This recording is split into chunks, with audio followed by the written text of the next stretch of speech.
Argentina is in talks with the International Monetary Fund over a new emergency loan, estimated to be as much as $20 billion as the country's economy trembles.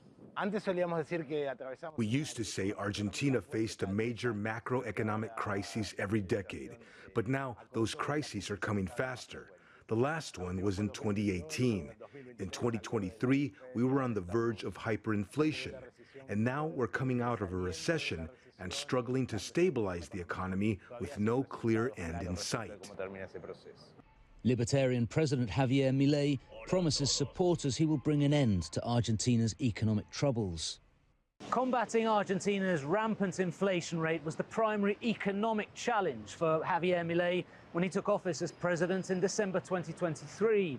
Now, having brought down monthly inflation, it is his primary political trump card ahead of this year's midterm elections. And Milei is so confident of his economic program, he says a new deal with the IMF will enable his government to eradicate inflation in Argentina.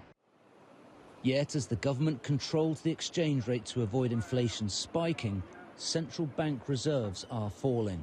Annual inflation is hovering at over 66%. Milei issued a presidential decree to allow negotiations with the IMF. Last week, the plan got congressional approval. But protests against Milei are on the rise, particularly among retirees whose pensions have been reduced. Pablo Tigani has written extensively about the country's economic crises. When financial troubles lead to a shortage of cash, when debt costs are so high, when exports can't keep up with debt payments, and when a country has to turn to the IMF while protests erupt in the streets, that's when things can turn into a full-blown social and economic crisis.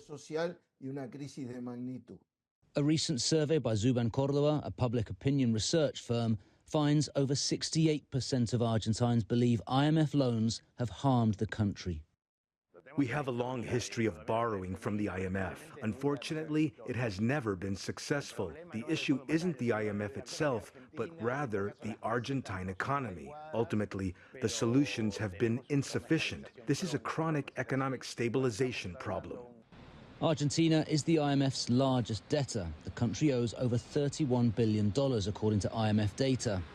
Foreign markets are watching closely as Argentina's government expects the deal to be finalized by mid-April. Joel Richards, CGTN, Buenos Aires.